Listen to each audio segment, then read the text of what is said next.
Today's keynote speaker in our Orthodox Observer Conference on Artificial Intelligence and Theology is Director Michael Kratsios. Michael Kratsios is the Assistant to the President of the United States and Director of the White House Office of Science and Technology Policy.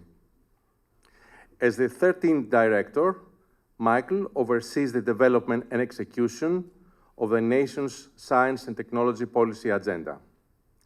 He leads the administration's effort to ensure American leadership in scientific discovery and technology innovation, including in critical and emerging technologies such as artificial intelligence, quantum computing, and biotechnology. Prior to the White House, Michael invested in, advised, and built technology companies in Silicon Valley. A South Carolina native, Michael graduated from Princeton University and served as a visiting scholar at Beijing's Tsinghua University. There are two more things worth mentioning. Michael Kratsios was overwhelmingly confirmed in a bipartisan vote. Michael's mother, Maria, immigrated to the United States from Greece, from the Greek island of Chios, and his father, Father John, immigrated to the United States from Kastoria in northern Greece. So as you can imagine, his roots are a source of pride for our community. Director Kratsios, Agapite Michael, welcome. Thank you, Dr. Safioulias, for your introduction. It's a pleasure to be with all of you today. Before I begin, let me recognize a few of the leaders in our community here with us this morning. His Eminence, Archbishop Epilephoros of America, President of the Hellenic College Holy Cross, Dimitrios Katsos, and Consul General of Greece in Boston, Simeon Tegos. Thank you all so much. As was mentioned, I serve in the White House as President Trump's Science and Technology Advisor. I oversee the administration's science and technology policymaking and implementation across the federal government. It is exciting and important work, and I'm very honored to do it.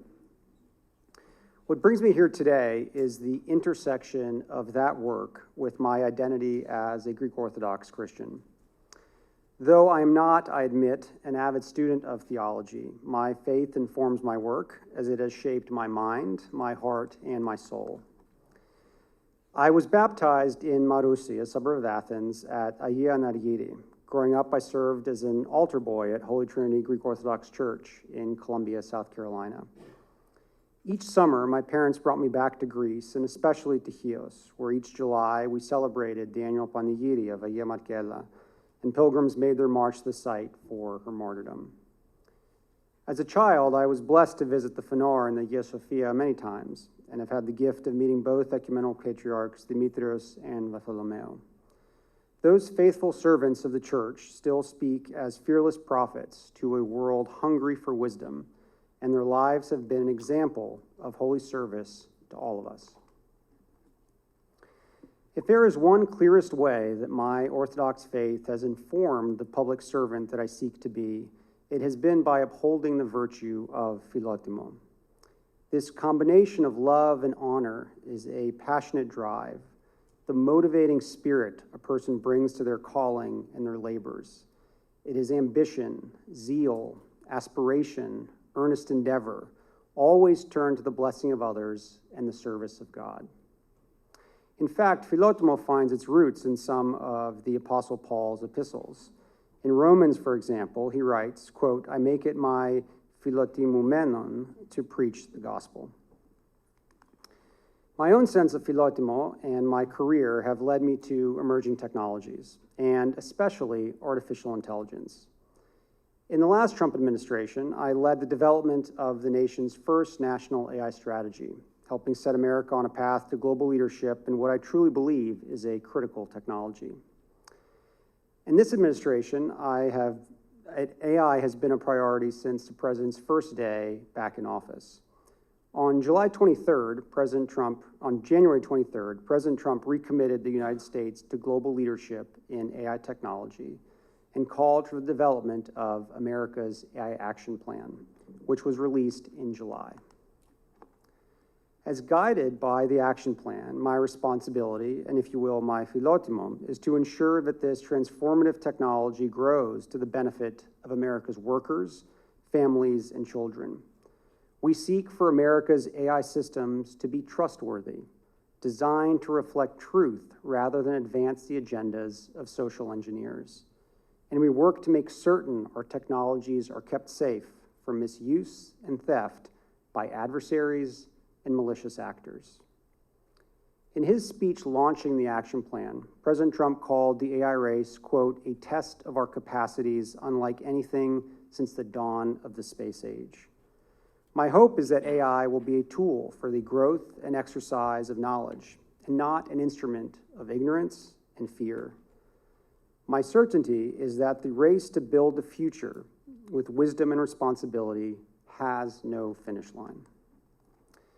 How then does Orthodox theology intersect with how a policymaker thinks about AI? Theology was called the Queen of Sciences in the Middle Ages, but although I'm the President's science advisor, it has not been my special area of study. Fortunately, His All Holiness, Patriarch Bartholomew's recent remarks upon the occasion of receiving the Templeton Prize provide a framework with which I believe even a layman like myself may build some observations about theology's application to the question of AI. As His All Holiness said in his speech, calling for, quote, marriage of scientific vigor and spiritual vigor, the separation of science and religion was, quote, never meant to be. Science and religion cannot be disunited. They each speak of the same reality and inform human understanding of one created cosmos. Science judges itself according to its own scientific standards, which religion can and should respect. But as a domain of knowledge, it clearly has limits. It can only describe the world without being able to provide an account of the final purpose of the things it describes. As our scientific knowledge grows, so also should our sense of the mysteries it does not and cannot speak of. Religion, meanwhile, combines an account of created order with man's place in it, his purpose, and his destiny. The Christian tradition speaks to every moment. His All Holiness said of a religious perspective, quote, we excel when we provide what the world desperately needs, the longer view, the deeper story, the bigger picture. That is the value of a gathering like this one, in which the wisdom of orthodoxy can speak to one of the most important issues of our time. In his remarks, which focus on humanity's relationship to the natural world, His All Holiness highlighted three concepts which I believe can be brought to bear on this conference's question of how the divine and the digital intersect. The first was nepsis, saying, quote, against the numbing forces of indifference and despair, the Orthodox tradition offers a discipline of nepsis, watchful vigilance, the practice of staying alert or attentive to what is actually happening around us. The second concept was ascesis.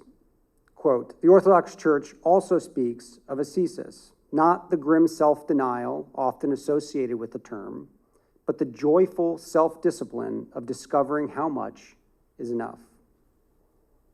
Asceticism's origin is the training and exercise of the athlete, and each of us, as Christians, is challenged to run a race of faith in life. The third concept His All Holiness mentions was metron, calling us to discover, quote, what the Greek philosophers called metron, a proper measure, the wonderful sense of proportion. In Scripture and the tradition, this term describes everything from a literal tool of measuring to the standard of justice by which judgment is made, the amount of something given or received. So how do nepsis, ascesis, and metron intersect with the problems of AI policy? His All Holiness argued that they describe three aspects of the approach that we as human beings should bring to the whole order of creation. Since we as creatures are part of that creation, and what we build are acts of subcreation within that order created, let me extend the Patriarch's argument. I believe these three concepts also describe aspects of the appropriate posture that we, as Orthodox Christians, should take to AI technologies, whether as builders, users, or public servants. First, practicing nepsis, our task is to take the potential disruptions of any new technology seriously, while also recognizing what Vice President Vance, speaking at a major AI conference in Paris earlier this year, called our, quote, AI opportunities. We should succumb neither to the temptation of pure acceleration to no one knows where, nor to the spirit of fear that animates Luddite and Doomer demands to regulate AI out of existence. I work in government on AI policy. Clearly, I believe there is a role for government to play here, but it is based on the watchful vigilance of Nepsis. I believe the people's representatives must be alert to potential dangers, but honest about the situation that present and humble what we can anticipate about the future. Next is ascesis. We find the discipline required to make these tools useful to us. AI technologies are extensions of human skills and capacities. Trained on human communication, with human feedback, by human ingenuity, they create the opportunity for human mastery. As our tools and our systems grow in scope and complexity, so do the opportunities to demonstrate the virtues of ascesis. These are the opportunities for people to exercise the discipline required to use these tools responsibly for the good of others. In the practices of ascesis, such as fasting, we Orthodox Christians shape ourselves in conformity with spiritual realities. It is by similar exercise and training of our habits that the will that we shape our use of technologies support and amplify human virtue. Finally, in Metron, we are reminded that all of this depends on measurement and standards. That includes the ability to measure these tools. This administration is committed to avoiding ideological bias in the models it employs in government work, but also a measured approach to regulating them. We have, for example, firmly rejected a global governance framework for AI.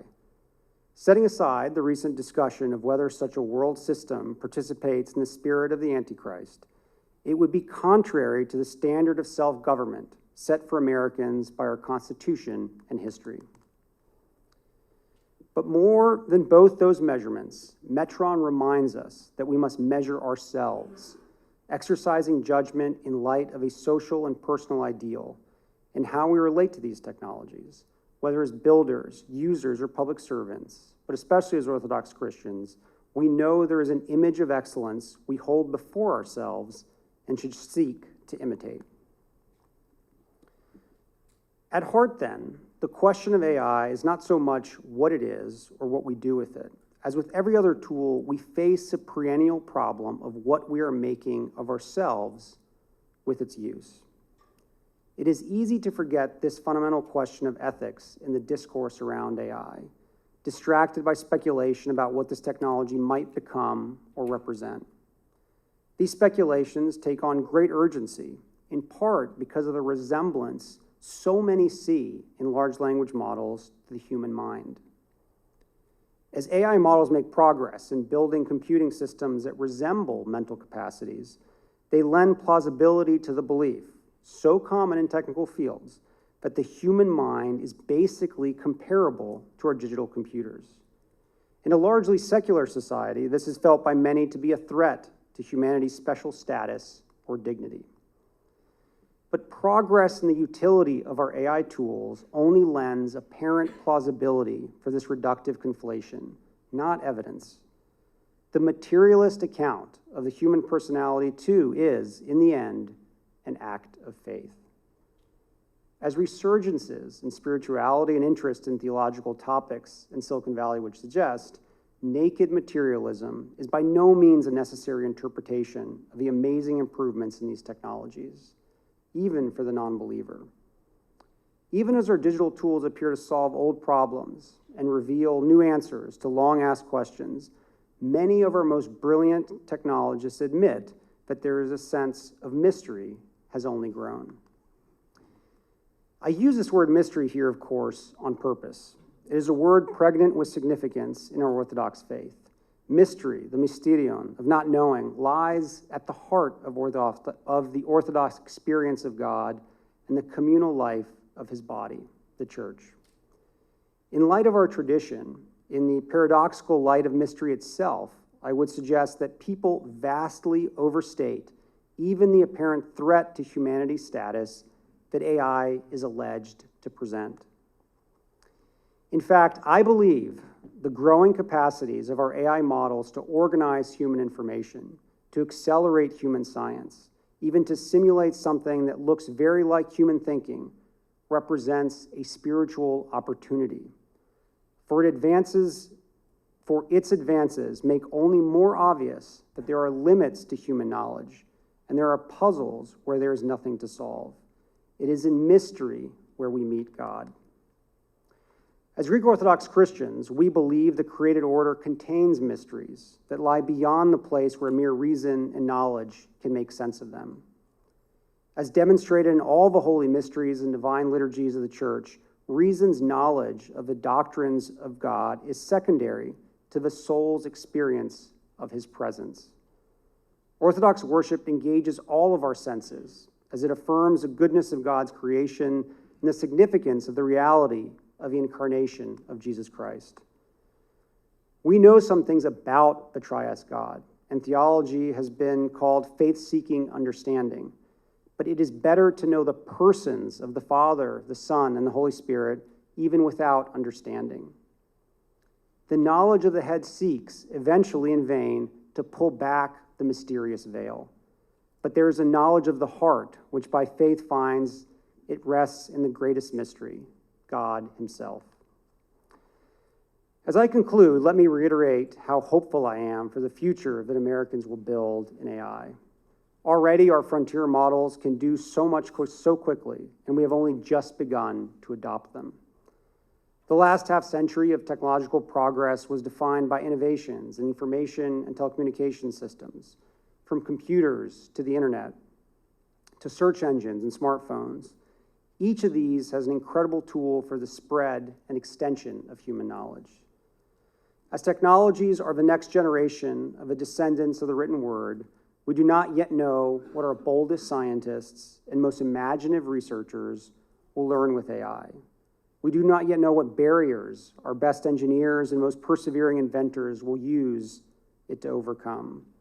What we know is that there will be new testaments to human ingenuity.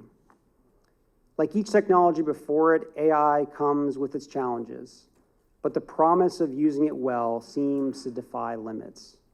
Yet it has limits.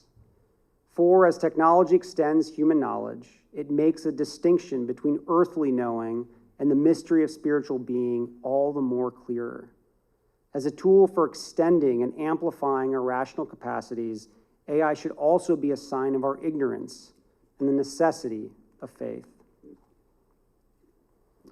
There is no place in the world that I feel my faith so strongly as in the majestic Hagia Sophia, with its soaring golden dome and glowing mosaics lifting the spirit towards God.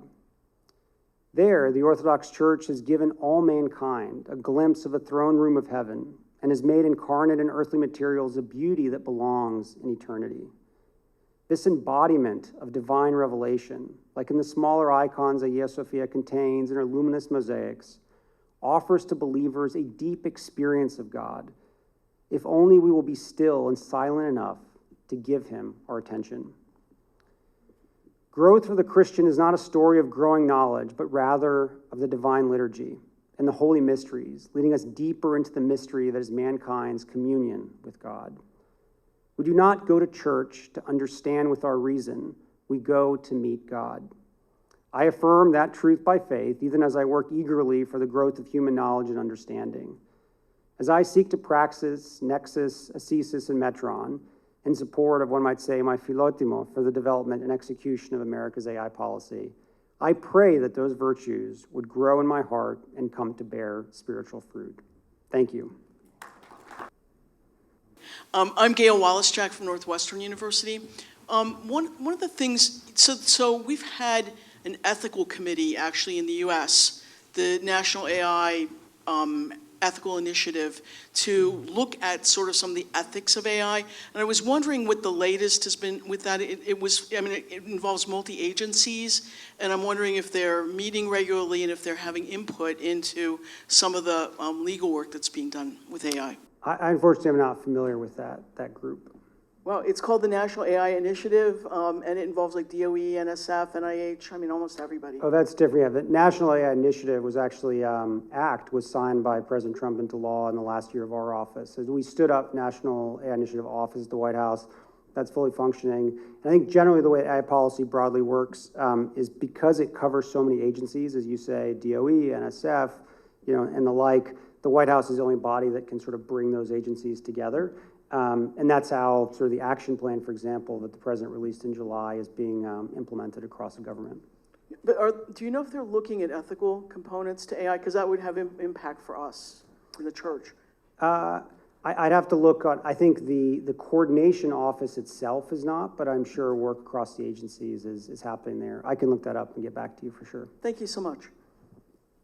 I'm Sophia Cambanis with the Massachusetts Innovation Network, and I would like you, if possible, to weigh in between innovation running too fast and policy that needs to be in place to make sure that the innovation is within the frameworks you mentioned, measurable according to standards set. How is it possible to actually make the two converge and cover at least in the area of machine learning? Because I think we're talking a lot about generative AI, and we're not quite there yet.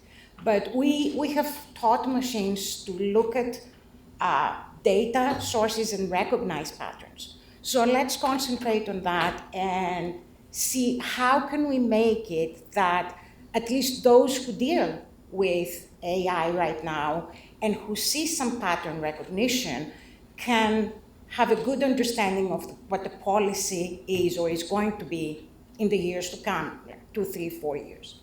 Thank you. No, that's a very good question. I think balancing that is kind of what we think about every day.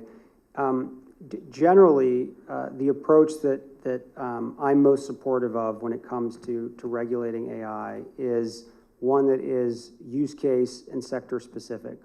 And what I mean by that is, not to criticize the Europeans yet again, but the challenge is that AI is something that is going to permeate every industry.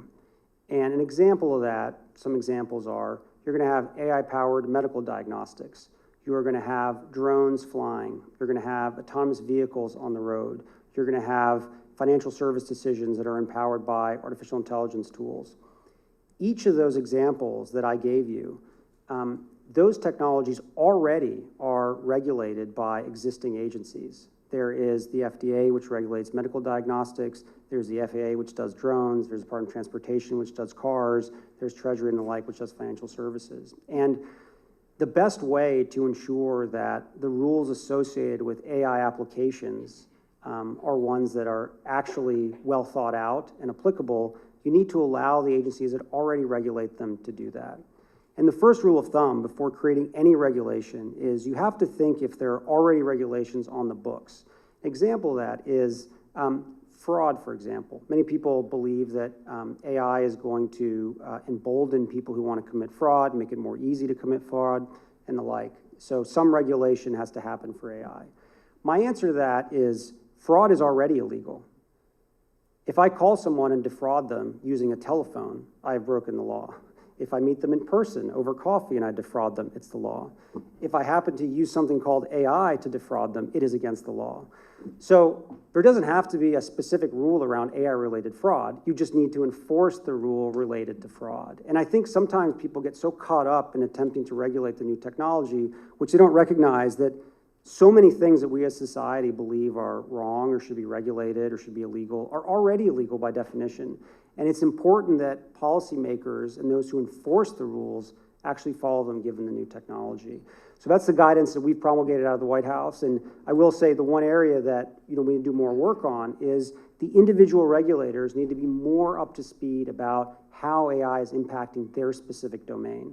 And you have people who are really, really good at understanding how to make cars safe, at NHTSA, for example. But with autonomous vehicles, it's a bit different. So I believe, we have to do a much better job as a government to recruit very smart technologists into government to help make those decisions. But at its core sense, it needs to be use case and sector specific. Thank you, Mr. Kratsios. It's very inspiring to hear of someone working in such like a visible work in the world that's so significant from a position of Orthodox faith. So thank you for your talk. You mentioned that America has firmly committed to not giving in to a global governance by artificial intelligence. Is that an actual thing that people are talking about on like a global scale? Yes, so the People's Republic of China, the PRC, are pushing very hard for a global governance regime. And we think that's an affront to national sovereignty and also will lead us down a path where individual countries won't be able to create the rules and regulations that best reflect the interests and desires of their people. I gave a speech actually at the UN Security Council just last month on this particular topic. And I think it's represented in the way that the US is approaching its relationship with other countries on AI. We've begun a process of doing a number of bilateral technology agreements. The first was signed by the president at the state visit to the UK called the Tech Prosperity Deal. I just came back from the president's trip to Asia yesterday, and I signed similar deals with my counterpart technology ministers in Korea and in Japan. And what we're trying to do in all these senses is sort of create a coalition of Western alliance, of people who have aligned values to push back against ultimately what the PRC is going to be attempting globally. My name is Emily Spratt. I'm a faculty member at the Institute of World Politics in Washington, D.C., and at Columbia University. My question for you is regarding the use of AI as a tool of cultural diplomacy. There's been a lot of discussion within the State Department of using AI as a way to reshape the idea of our embassies, for instance, as we're talking about a very different sort of ethical engagement with AI than the rest of the world. How can we be using AI as a tool to bring people together by, first, the way we showcase ourselves as diplomatic agents within the world? And I think that idea really speaks to the themes of this conference. Thank you. Yeah, to me, I believe the United States is so blessed at the moment. We have the preeminent AI technology stack in the sense that we have the very best chips in the entire world, we have the very best models in the entire world, and we have the best applications that sit on top of that. And the third pillar of the AI action plan is all about AI diplomacy, of how we can export our great American technology to the world and allow them to use and benefit and realize the benefits of this technology, just like we are here in the United States. So we've launched a program to do that, very creatively called the American AI Export Program. And the Department of Commerce launched that just a few weeks ago. And a core member of the team is State Department. And it was kind of born out of some issues that I and many of my colleagues faced in Trump 45, where many of you may be familiar with this. There's a global issue around telecommunications, where the United States doesn't have a national champion in telecom technology, and it's essentially a Chinese state-backed entity called Huawei versus a couple European entities called Ericsson and Nokia. And there's a big challenge in the 5G rollout where the Chinese highly subsidize the export of Huawei all around the world. In our opinion, that's a dangerous technology that's been banned for use in the federal government, provides backdoors to China, all sorts of issues. But I would go around the world and I would try to convince governments to actually rip and replace Huawei or use some of our European technologies. And the answer we constantly were getting back was, well, it's too expensive and you guys don't have an alternative. So it really, I think it left an impression on me that we as America have to get out in front. And when we do have good critical technology, we must share it with the world as best we possibly can. And that's why we're doing this AI export program. We want to make sure that all of these countries that are aspiring to use AI to be able to take this and benefit their people, whether it's in agriculture, whether it's in healthcare, whether it's in financial services, whatever it is, we would love for the world to be running on our great American technology. They should be using our chips and our models and our applications. They shouldn't be using, a Huawei chip with a DeepSeek model or whatever it may be. So we hope that this big program will be launching, kind of already soft launched a few weeks ago, and then really launching in the first half of next year. We'll be going around trying to sell the stack. But it's a huge opportunity for national diplomacy and sharing a big valuable asset the U.S. has. Thank you very much, Director. Thank you. Thank you very much for being part of our conference. Thank you.